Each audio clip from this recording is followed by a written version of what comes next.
তো বন্ধুরা গত 5 মাস আগেই কিন্তু কৃষক বন্ধু টাকা ঢুকিয়েছিলেন, ঠিক আছে।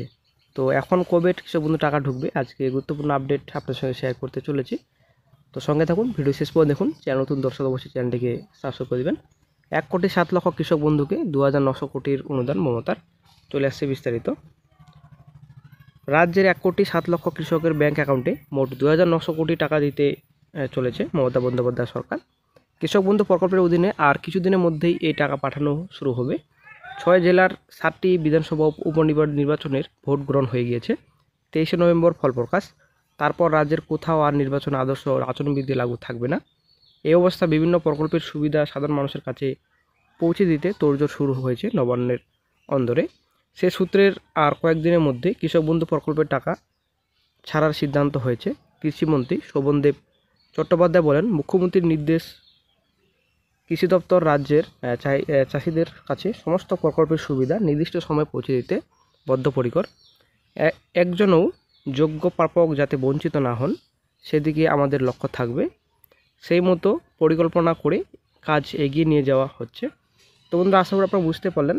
1,07,00,000 কৃষকের ব্যাংক অ্যাকাউন্টে মোট 2,900 কোটি টাকা দিতে চলেছে রাজ্য সরকার।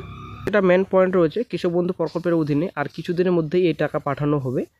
তো কিছুদিনের মধ্যেই বন্ধুরা আপনারা টাকা পেয়ে যাবেন, যেটা এখানে ক্লিয়ার বলা হয়েছে। তো যেহেতু কিছুদিন আগে ভোট চলছিল, আগামী 23 তারিখে ফল প্রকাশ হবে। বর্তমানে যেহেতু কোনো রকম রাজ্যের কোথাও নির্বাচনে আদর্শ আচরণবিধি লাগু থাকবে না, তো সেই হিসাবে বর্তমানে এখন তোড়জোড় চলছে যে খুব শিগগিরই যেন টাকা ঢোকানো হয় কৃষকের ব্যাংক অ্যাকাউন্টে। নবান্ন সূত্রে খবর, চলতি অর্ধবর্ষে কৃষক বন্ধু প্রকল্পের দ্বিতীয় কিস্তি হিসেবে এই টাকা দিতে চলেছে দপ্তর।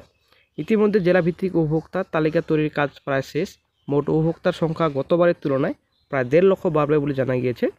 প্রসঙ্গত, এই প্রকল্পের বছরে 2টি কিস্তিতে টাকা দেওয়া হয়। চাষ জমির পরিমাণ অনুযায়ী একজন কৃষক বছরে সর্বনিম্ন 4,000 থেকে সর্বোচ্চ 10,000 টাকা পর্যন্ত আর্থিক সহায়তা পেয়ে থাকেন। লোকসভা নির্বাচনের পরপর অর্থাৎ 5 মাস আগে চলতি বছরে প্রথম কিস্তির টাকা দেওয়া হয়েছিল। 2019 সালে এই প্রকল্প চালু করেন মুখ্যমন্ত্রী। এতদিনে প্রকল্পের মোট উপভোক্তার সংখ্যা 1 কোটি ছাড়িয়েছে। ওই সময়ই বাংলা শস্য বীমা প্রকল্পও চালু করেছে রাজ্য সরকার। সম্প্রতি ডানা, ঘূর্ণিঝড় ও প্রাকৃতিক দুর্যোগের কারণে কৃষিকাজে ব্যাপক ক্ষয়ক্ষতি হয়েছে। বহু কৃষি জমি জলের তলায় চলে গিয়েছে। সবজি ফলনও ব্যাহত হয়েছে বহু জায়গায়। সেই ক্ষয়ক্ষতির পরিমাণ নির্ধারণ করতে সমীক্ষার কাজ শুরু হবে 30শে নভেম্বর পরে। ততদিন পর্যন্ত এই প্রকল্পের নাম তোলার কাজ চলবে। নবান্ন সূত্রের খবর, জানা গেছে শীঘ্রই ক্ষতিপূরণ বাবদ শস্য বিমার টাকাও কৃষকদের কাছে পৌঁছে যাবে।